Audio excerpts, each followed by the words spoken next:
Welcome, welcome.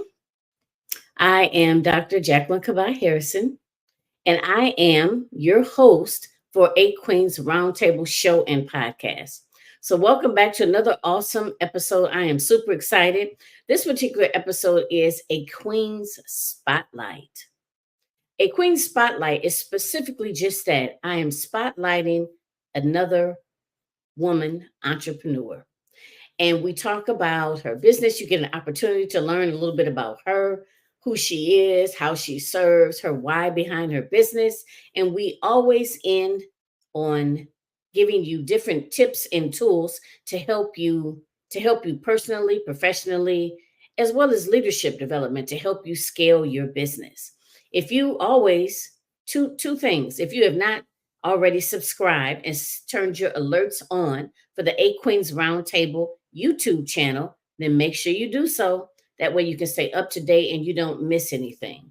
And secondly, if you yourself are an entrepreneur and you're looking to spotlight your business, maybe you have a book coming out, maybe you have a particular, product or service or an event coming up, or you just want to advertise your business, then definitely reach out to me and let's have a conversation. You can always find me on Facebook and LinkedIn under Dr. Jacqueline Kabah Harrison, or you can just email me at realizing your potential, the numbers 123 at gmail.com.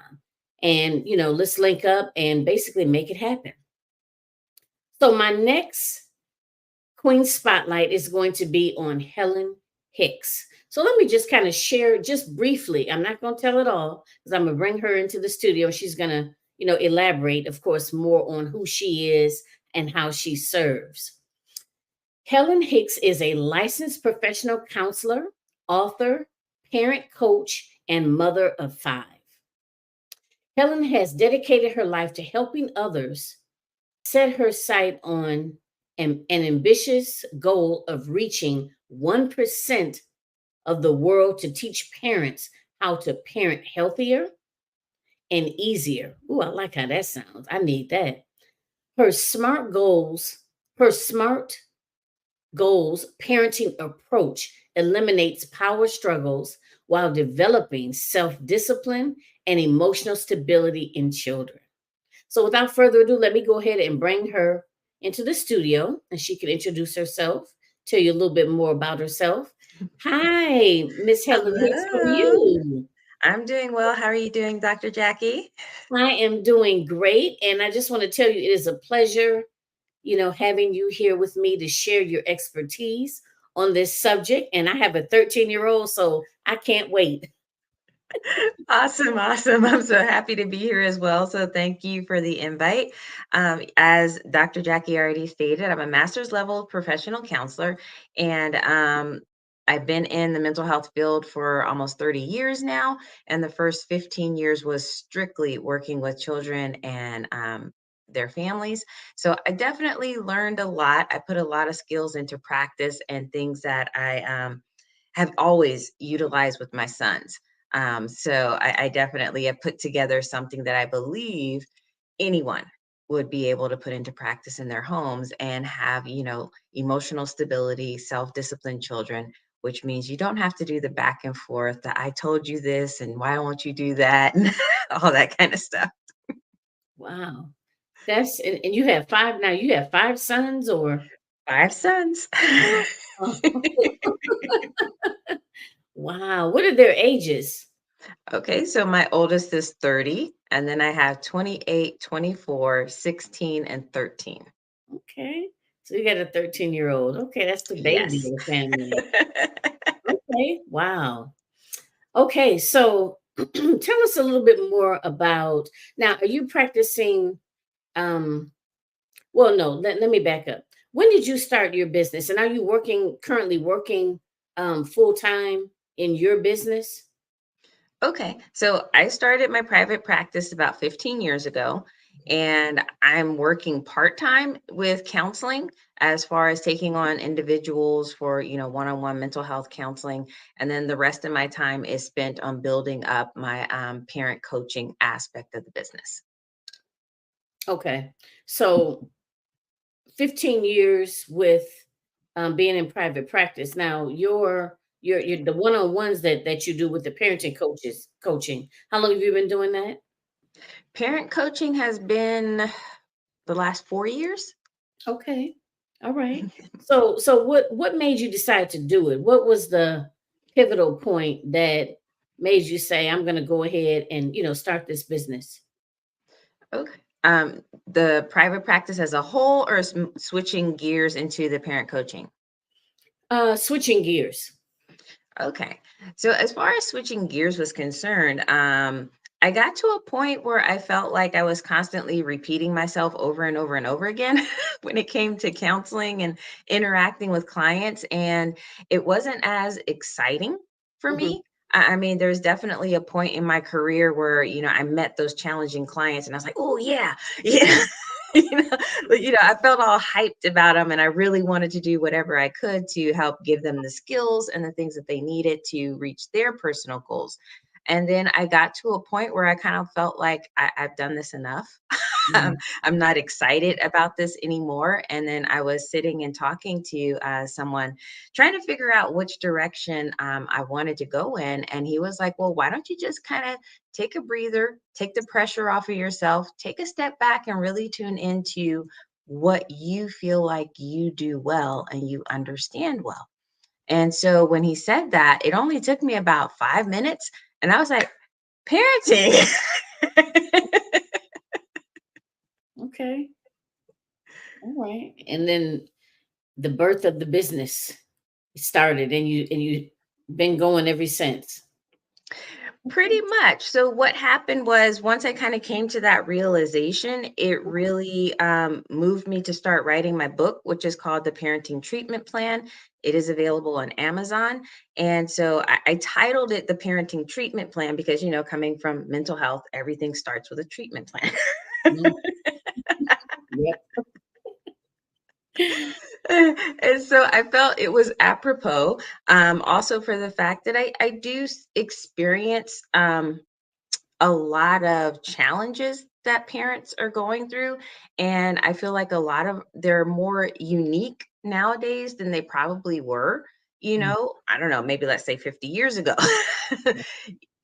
So I feel like people need something that is easy. It's easy Mm. to understand, it's easy to implement, and you get results right away rather than, okay, well, let's hang in there for the first 6 months and maybe then you'll get some change. Mhm. Mhm. Yeah, definitely. Two things to kind of piggyback on.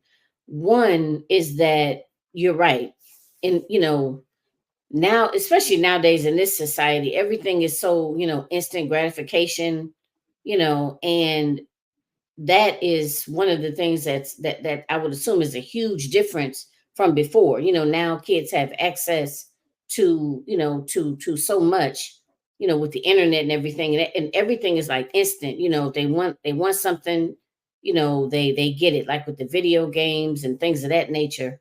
And even us as adults, because you're right, even like thinking about working with my son's therapist, it's like you want to see some results right away, and you're not expecting it to happen overnight, but you still want to see, you want to see something that'll tell you, okay, we're moving in the right direction. Small So wins. yeah, right, exactly. Those little small wins. So okay, so you were telling us about 4 years, and so why are you so passionate about that? What is it about, I guess, parenting and helping other parents that makes you so passionate about that? Okay, so this kind of takes me back a ways. It takes me back to when my oldest son was first born. And when he was born, he was very sick. And his first year of life was just like constant trips to the children's hospital, just a lot of different things were going on with him. And over that first year, it was so much effort for me to just keep this child alive. Um, that I started thinking bigger and I was like, oh my gosh, I'm doing all this to keep my child alive. But what if something else or someone else comes into the picture and then now I have no control and something happens to my child? And it really got me to thinking on a larger scale. Well, what can I do that has community impact to really make this a better, healthier, safer place for my child, because I'm not going to shelter him all his life. So I started thinking along those lines, and that led me into psychology. And then, so, been in mental health for a really long time. But then the shift to parenting, it was not just about my passion, but also seeing how many people, one, are having children, people who, whether it's a oops or it was a planned, whatever it was, how many people are having children, and then people who have no idea what to do afterwards. They're here, now what?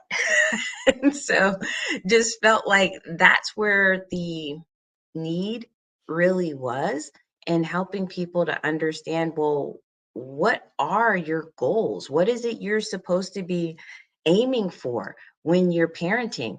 And what I've discovered is, when you give people those goals, say, okay, here's your focus. And every interaction that you have with your child, you're coming back to these two goals. Everything that you're saying, everything you're doing, all these things are focused around just two goals. It's not like a long list of them, it's two things. And when you do that, you're able to calm yourself down. You're able to stay in an emotionally stabilized and controlled place yourself, which then creates an emotionally safe environment for your child. And then your child becomes invested in wanting to do the things that you're asking to do, because your child's invested in maintaining this positive relationship. Hmm. Wow. Okay, so you have to tell me tell us a little bit more about that, because I don't, I'm not even sure, like what type of, like where to even start with that. I mean, that's a lot, and I know that's a process. But tell me, I guess, a little bit more about that. I mean, where do we even start? Like, to have the myself as well as the audience kind of understand basically why they need your help, or why, a friend of theirs or whoever is having some difficulties, and why, that they need to seek you out. Kind of, I don't even know where exactly to start, but tell us a little bit more about that. I guess, like, why that's important, maybe how you go about doing that. Okay. So, honestly, I took a small page out of the Gottman's book, because I don't know if you're familiar with the Gottmans. They're a husband and wife who do couples therapy, and couples therapy is their thing. And I believe that they're really great at it, but it's not my thing. But I like their approach to it, because what they did is they went out and they saw what was working. Okay. They observed couples that were doing well, and then from what was working, they kind of broke it down into pieces that they could disseminate to others. So I kind of took that same approach, because I had a great relationship with my father. And I just kind of started by breaking down that relationship. And then, as I was going through other people's parenting books, I was noticing certain themes were constantly coming up as to, oh, okay, so positive parenting experiences mainly include the parent being regarded as a respected figure. So that's goal number one, that as a parent, you have to become your child's respected figure. I also refer to this as the authority figure, but I know people have like certain reactions to the word authority. So I've kind of put it into easier to swallow wording, which is a respected figure. Um, so once you are a respected figure, and that's the bulk of my parenting course, which is Smart Goals Parenting, is teaching parents how to be that respected figure. And it involves five main skills, which is being consistent, nurturing, guiding, listening, and lastly, talking. Those are the five things that you have to learn how to master in your own way in order for you to be considered the respected figure. Once you're the respected figure, if you're doing all the things that I'm talking about, you're also cultivating an emotionally safe environment. And if we look at Maslow's hierarchy of needs, that very first level is food, clothing, and shelter. The next level is physical safety and emotional safety. And then the third level is a sense of belonging, love, interpersonal relationships, and friendships. So a lot of times what I see is because a parent is a parent, they want to jump right into that third level of, ooh, let's have this loving relationship. And oftentimes what's missed is emotional safety. And emotional safety, from what I've witnessed in the work that I do, emotional safety is often compromised when it comes to discipline. Because when your child isn't behaving the way you want your child to behave, parents start to panic. They get anxious and like, oh my gosh, what am I going to do? My child's acting up in public. They're doing this, they're doing that. And then as the parent, becomes more anxious, the parent is unable to think clearly. And then the parent is grasping at straws. What can I say? What can I do to change the situation? And that ultimately compromises that emotional, safe environment, which causes children not to want to connect. And they no longer see the parent as a respected figure or a trustworthy figure. And so once parents fall out of that, now you have a power struggle. Because as the parent, you want to be able to control the situation because you see it as your job. But for children, if you've compromised their trust, children are hardwired for survival. And if they feel like they can't trust you, then they're not going to put their survival in your hands. They're going to believe that they are better suited for being able to take care of themselves rather than allowing the parent to be in that role if you've breached their trust. So that's where a lot of power struggles and a lot of issues that parents experience come in, because that emotional safety has been breached and the child in that moment is not interested in perpetuating the relationship. So ultimately, if you are the respected figure, you're cultivating an emotional safe environment, then you're also going to learn how to help your child learn to make good choices, Okay. because that's the second goal. It's teaching your child how to make good choices. It's not about controlling your child, but it is about knowing which choices to present for your child to choose from, Mm. and then following through with consequences and rewards. Okay. So back on the emotional safety part, how do you how do you cultivate that, I guess, and how do you know if you've cultivated that, I Okay. guess? That's what I want to ask. So the easiest answer is, how do you know you have no more power struggles? If Okay. you have emotional safety, then your child has no need to fight for that control, because the control is over feeling safe. So Okay. if you are indeed cultivating that safety, your child has no need to fight in a power struggle. Mm. That's why they go away. Okay. So how do you do that? Again, it comes back to those 5 skills that I said. And again, this is what I lay out in my parenting course. And, I have worksheets and activities for people to really kind of be able to do so. But it's consistency, nurturing, guiding, which includes discipline, and listening and talking, because listening is imperative to being able to understand your Okay. child's world, what's important to your child, and then therefore, how do you nurture? How do you meet those needs? You can't meet the needs if you're not listening to find out what's important to your child. And then talking is not just about guiding your child, but it's also about establishing trust, because are you a person of your word? Mm. Okay. Yeah. That's a big one, right? If you say you're going to do something, to do it, and like you said, the whole consistency piece. Yes, Okay. So consistency is huge. so when parents come to you, and let me just say, by the way, I like how you, in terms of a treatment plan, because you're right. Everything is about a treatment plan. And I'm sitting here, it's like I never really thought of it like that. But I like that. I mean, it makes sense. having a treatment plan, and like, what are your goals? And the main, when I think about being a parent, I want to teach my son how to be independent.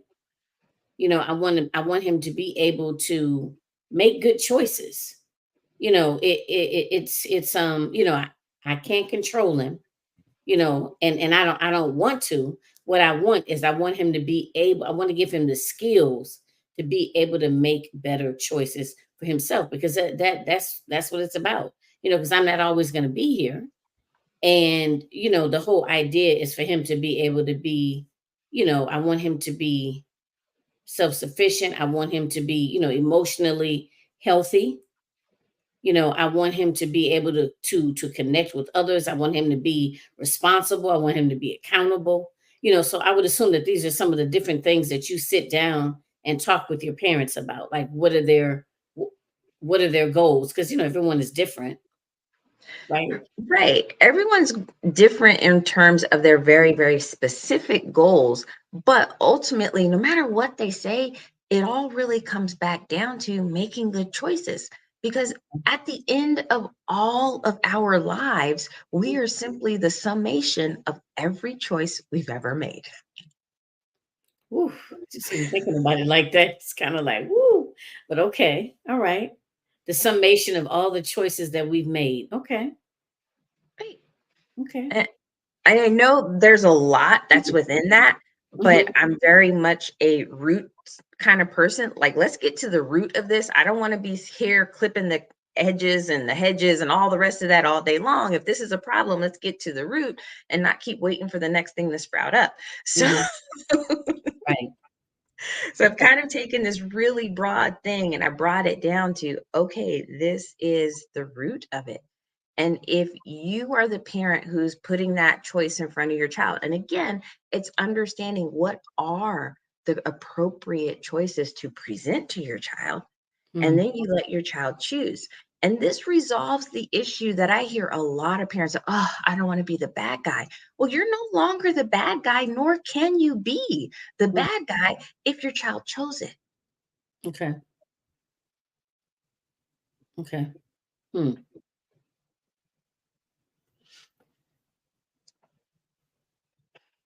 Okay. I can see the wheels turning. And I'm like, I don't know.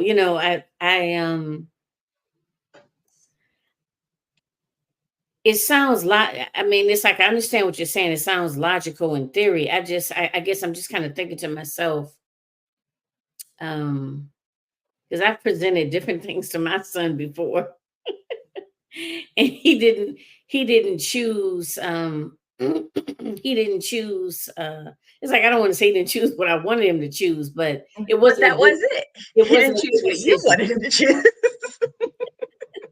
But it wasn't a good decision though. And so that has to happen. That Okay. absolutely has to happen. And I know that's a lot of parents' fears of, oh my gosh, if I give my kid a choice, they're going to choose the wrong thing. You have to allow it to happen because you have to follow through with the appropriate consequences or rewards, not save them. Because that's what I see so many parents do as well. Oh, well, I just felt so bad for them. Uh-uh. Like I've done this with all five of my sons. Okay. And my youngest at 13 now, if I say, hey, I need you to take the trash out. Okay, mom. Hey, I need you to do this. Okay, mom. Like there are no power struggles in my house and there never have been. Okay. Everything is presented as all right, you can do this or you can do that. And if you choose to do the thing that, isn't appropriate, there are going to be consequences that come along with that. And so they've learned that. And so they've learned how to choose accordingly to, okay, well, which outcome do I want to deal with? And that's the part where children become empowered and they become more invested in the relationship because they feel like it's their choice. It's no longer an obligation. Okay. Okay. Are you able to give some examples? Like, of course, I don't, I don't expect you to go into like how you, work with parents, because of course that's something they'd have to get the book, or they'd have to, reach Mhm. out to you. But are you able to give an example? I guess because like right now, it's like from a therapeutic standpoint, and by me being a therapist, I may understand certain things, but other people that may listen may not come from that background and may be like, oh, that's some crap. I don't know what you're talking about. So can you give some examples? Okay. So I think most parents, especially if we're talking about teenagers, preteens, somewhere around there, most parents have probably dealt with the issue of child doesn't want to go to school, Okay. whatever the reason may be. Mhm. Yes. And so again, this is a choice that I presented. Like, Okay. I am not dragging you out of your bed. I am not getting you dressed. I'm not forcing you into a car. I'm not pushing you out of the car when we get to the school. I'm not doing all that. If Okay. you refuse to get up and go to school and do all the rest, understand that everything in this house that is off when you were at school will remain off when you were not at school. The Mm. TV's not coming on, the games aren't coming on, you're not getting on the phone, you're not doing anything that you wouldn't normally do if you were at school. You Okay. don't get extra privileges because you decided to stay home. Okay.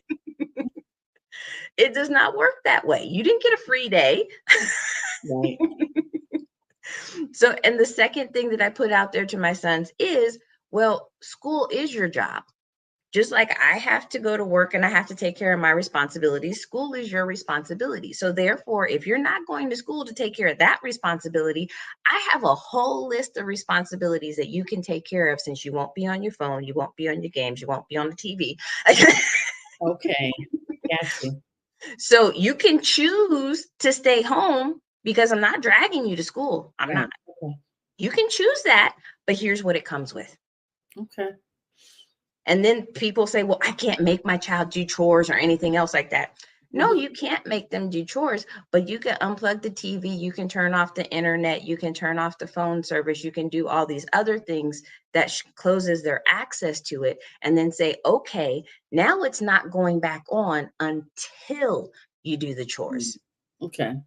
So if it takes you till 5 or 6 o'clock tonight to do Okay. the chores, well, then it's not coming back on. It's not coming back on at 3 o'clock just because you normally would have been out of school by then. Then now it's not coming back on until you do it. So if you take until Friday and it's Wednesday to Right. do those Okay. chores, I Okay. guess you're going to do without until Friday.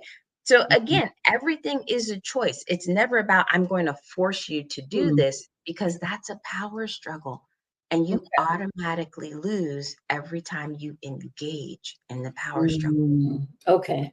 That's an important piece right there. I'm thinking too is getting parents to see that they lose the minute they engage in that power struggle.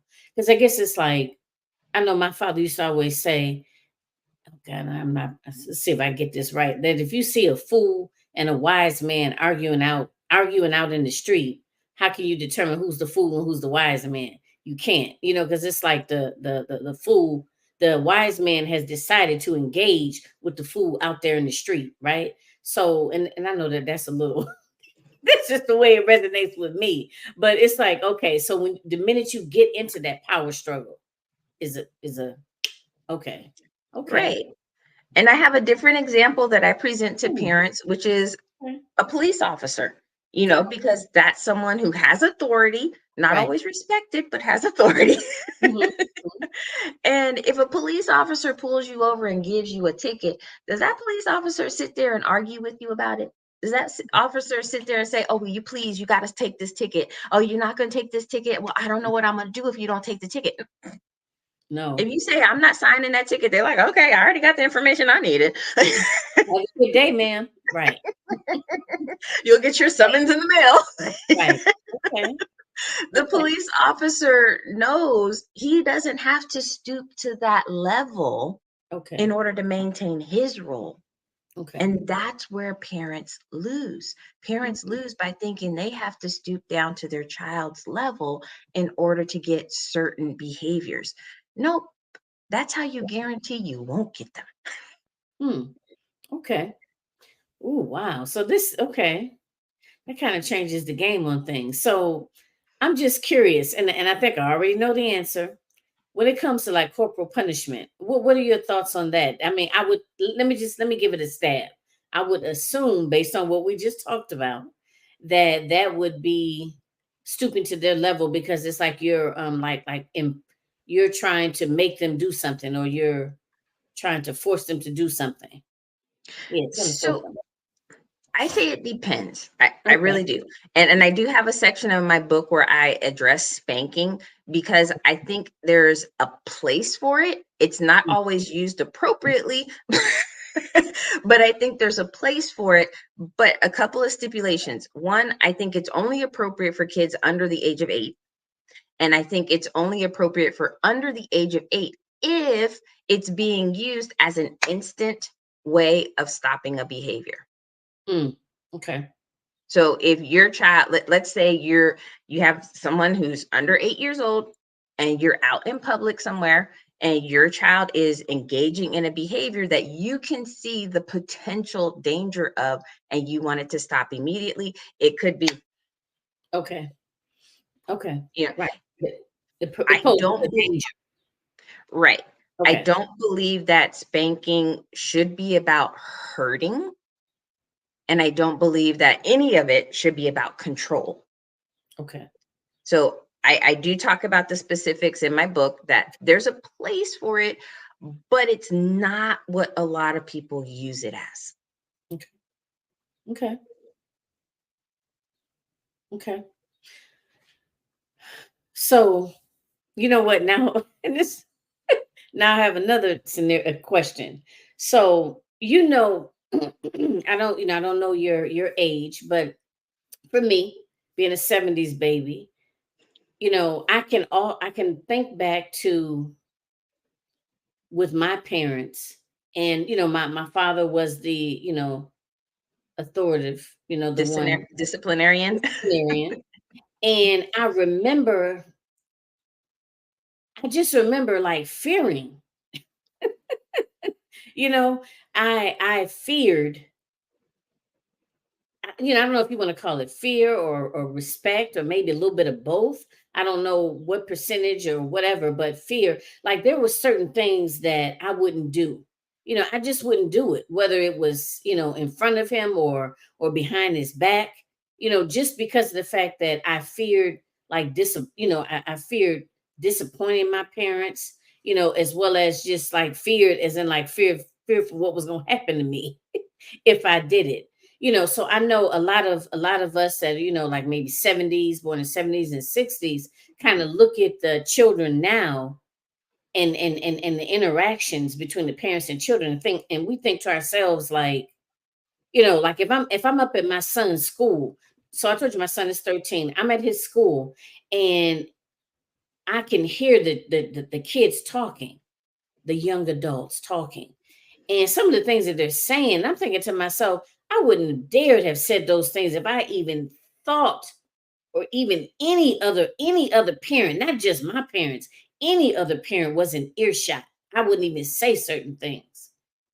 So how do you how do you explain that in the, kids growing up in the 50s, 60s, 70s, let's just say, you know they're actually got the respect of their parents, and more desired results, when, I mean, did they create the emotional security, or these 5 steps that you're talking about, like in terms of being consistent, talking? I can't remember all of them off the top of my head, but did they create those, or I mean, how do you explain that, or what are your thoughts about that? Okay. So I was born in the 70s as well. So I completely understand what you're talking about. Mm, And I think that was a lot of fear-based parenting okay. because and I grew up with a really great example of that because everything about my mother was based on fear. Mm, Like my mother was the disciplinarian. She was the one, she beat us for anything and everything. Versus my father, I respected my father. There was no sense of fear with my father, and he only ever spanked me one time in my life, and I was like 6 or 7 years old, and that's the only time my father ever spanked me, but I did things because I respected him. okay. Versus my mother, people will engage in whatever behavior they believe is necessary to escape whatever punishment is related to a Right. fear-based relationship. Okay. And as soon as the threat of punishment is removed, then they do whatever they want to do, because that was the only thing controlling them. That was the only thing getting them to utilize self-discipline. Ooh, I'm not going to do this because this horrible thing is going to happen to me later. Okay. But when it's about a respect-based relationship, you choose not to do it, not because there's a threat of something, because you appreciate and you value that relationship with that person so much that Mm. you don't want to do anything to damage the relationship. The relationship becomes more important to you than choosing to do whatever else is the option. Okay. But I guess I'm wondering, and I'm just thinking about all of this just kind of as we're going along. So, yes, I'm just thinking about, I would prefer obviously that my son do, make better choices because of the, the respect piece, versus him fearing me. And I understand how you said that when the fear is gone, and I guess I'm thinking of examples like maybe you might have a kid that may go away to school, you know, and it's like the parents like, dang, they done lost their mind, you know what I mean? But like you said, that fear is gone, so they don't make the best choices, or they make, yeah, not the best choices. But even when it's respect, isn't that, I don't know, can that kind of be the same thing? Like, I So, respect my mom, but I'm not living under her roof, so I'm still gonna make these not so good choices. So that's a very complicated question because well, I'm really focused in this moment more so about the parent aspect of it. Okay, But there's okay, always the child aspect of it where this is just a person who okay, is trying to figure out who he or she is. okay. And in the process of trying to find their own way, they have to make certain choices, even if that choice later on is, oops, Right. Shouldn't have did maybe I that. didn't want to do that. So that child still has to grow up into their own person. But Okay. again, when you have that respected relationship with that parent, it makes it easier for you to go back as the child and say, hey, I did this, this is what happened. And then that parent can approach you with that unconditional love and be like, yeah, I get it. I understand. Okay. That's a part of life and you're human and this is going to happen. And it's not jumping down that child's throat and saying, oh my gosh, how could you do this? That's so embarrassing. I thought you knew better. And is not going that route. It's still being able to say, you know what, I'm still going to respect you because I understand that you need that love, you need that support in order to see yourself as Right. being capable of doing better. Right. Right. See yourself as being capable of doing better. And you know what that made me think of too? I think sometimes, parents get embarrassed. Like let's just say if you found out that your child acted a fool, out somewhere, and you find out and you be like, oh my God, I can't, basically what they're saying is I can't believe you embarrassed me like that. You know what I mean? And so then it moves into, how you feel. You know what I mean? Or, how now people are gonna look at me differently, is they're gonna think that, oh, I'm not teaching you properly. Because I think I'm just, and I think that was a big thing too back in the day. So when I say back in the day, everyone, I just mean like, me growing up in the 70s, being born in the 70s. It's like, don't you, because that they would say that to you, don't you embarrass me like that. You know what I mean? So and Mhm. that's a whole nother ball game, because now it's not about you making a good choice per se. It's more about them being embarrassed. Right. And in those situations, I completely put it back on my kids. People are Mm, like, "Oh my gosh, your son did blah blah blah blah." He did? Okay. Oh, I guess you better go talk to him. You need to go ask him why he chose that. mm, Because I know he knew there were better choices. I right. know he knew that. Mhm, But he made that choice. I didn't do it. He did. So if mhm, you're going to be disappointed in someone, I need you to take that elsewhere because I'm right. not going to carry that. Got you. Okay. I like that. So I have another question. Sure. Okay. So what about when children have diagnoses such as like ADHD? Um, because I'm pretty sure that you deal with that, you know.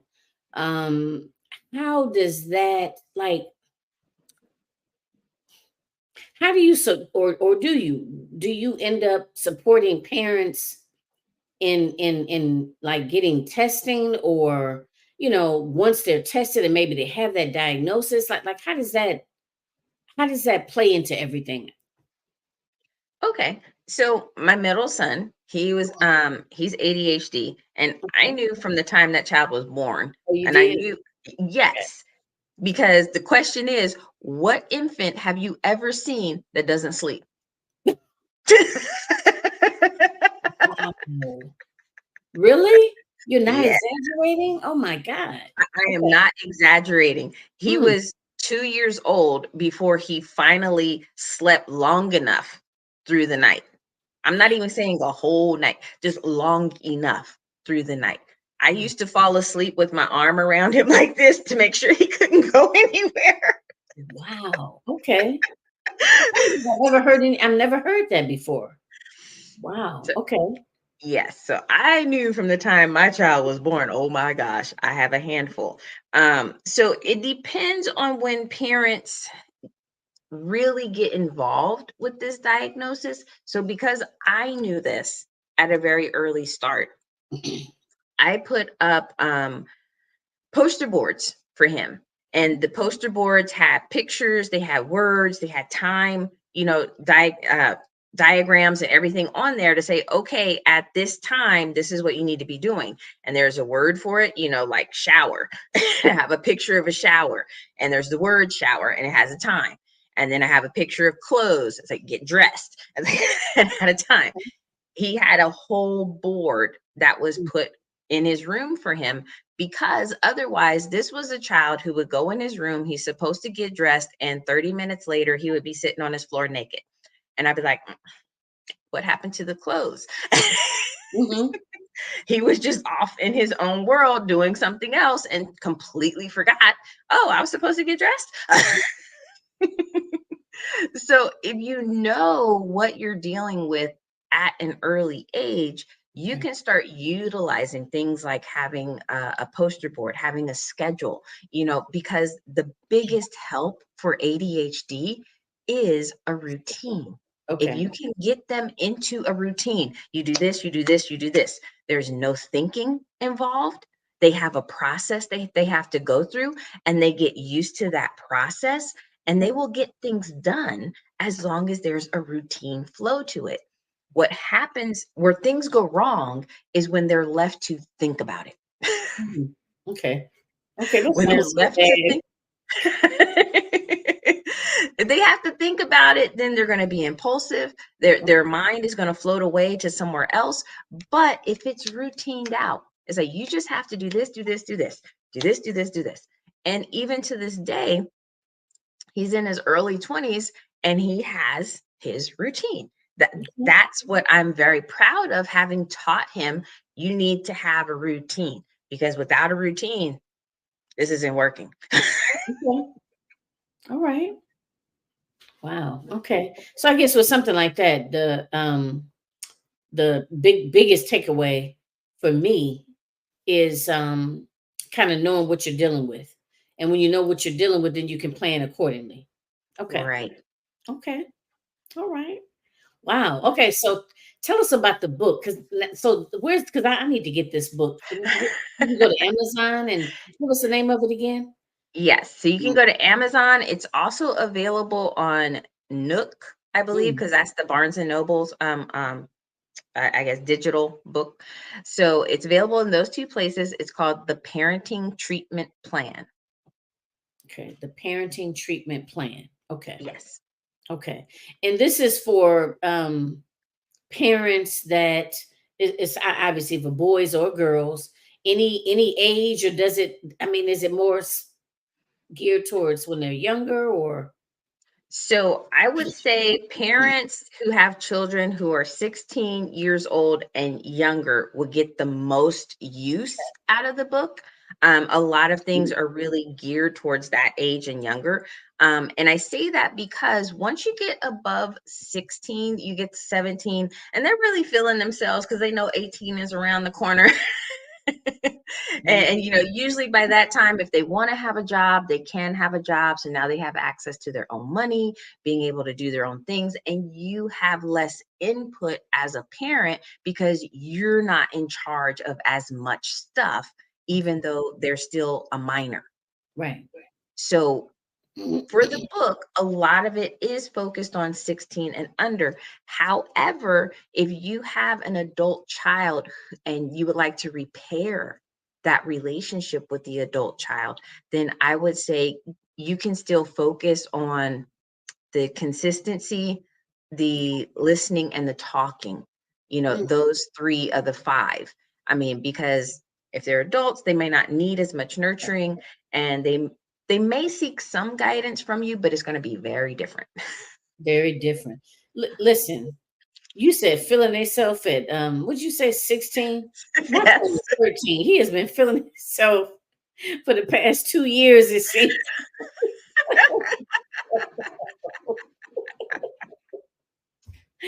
Oh my God. Okay. All right. I'm gonna get the book. I'm gonna Thank get the you. book and then, so let me ask this. When you work with parents, do you recommend that they get the book and you kind of work through the book, or do you recommend that they read it prior to working with you? So I do suggest that they get the book while we're working together because in order for all of this to come together and for them to create the really true parenting experience that they want, there's a Mhm. lot of stuff they need to be working on outside of their time with me. Right. So if they have the book, that can be their reference point, their guide, during all the times that we're not meeting, so that when we are, you can Mhm. say, okay, this is what I did. This is what I tried. Here was the outcome. What do I need to shift, alter, change, or whatever? Okay. So, and then when you work with the parent, you're not working with the child too, right? No, I pull Okay. away from, Okay. I'm not doing any type of counseling with Okay. children or anything like that. I really just focus on the parents, how they're interacting with the child, and what type of environment they're setting up. Okay. Okay. Wow. Okay. This is exciting. Okay. This is exciting. And I know there's probably a lot of people that may listen to this and they may, and even if their children are grown, because I know I started late and a lot of people my age, have grandchildren or, they definitely have children that are in their 20s. So, but I like two things. One, they may know someone else that may have younger children, and or they may want to, like you say, even though their children may be grown, they might still want to better their relationship with their children. um yeah, so okay. And then you mentioned that if they're older, you said it's the listening, talking, and what was the third one? Listening, talking, Consistency. and consistency. Okay. Okay. Right. Wow, this has been great. Okay, so let me see. Is there anything in particular that I don't know? I mean, we talked about the book.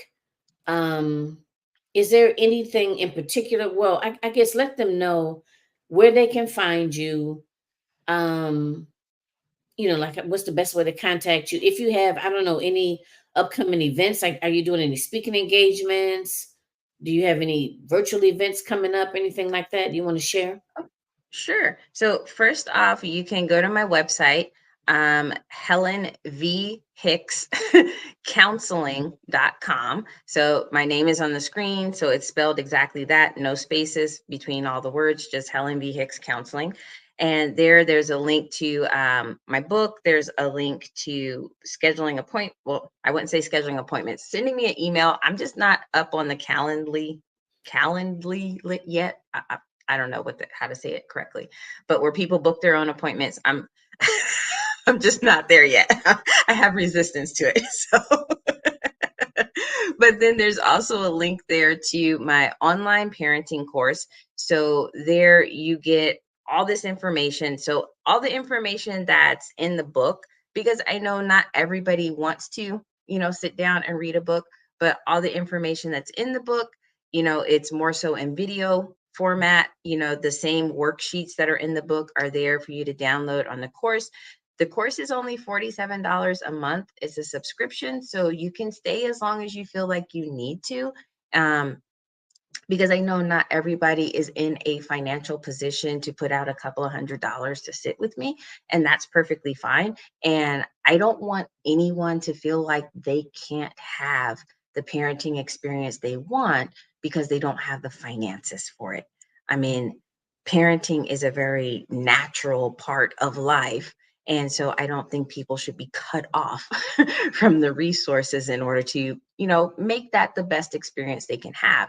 So if you want, you can get the book. It's I think it's around $15 if you want, and go through that and do things all by yourself. If you want a little bit more of a step up, you can do the parenting course. Also, the parenting course has a online community, which if you have specific questions that you want to ask me, you can ask me in the community of the course, and I will get back to you. I do video answers for people, so that way you get a little bit more explanation. You get to see kind of like my physical response as well when I explain things, and it's not just typed out words. So you do get a reply from me. You do get guidance from me. If you still feel like you need additional help, then you can also set up that individual, coaching time with me. So there are stages that we can develop through.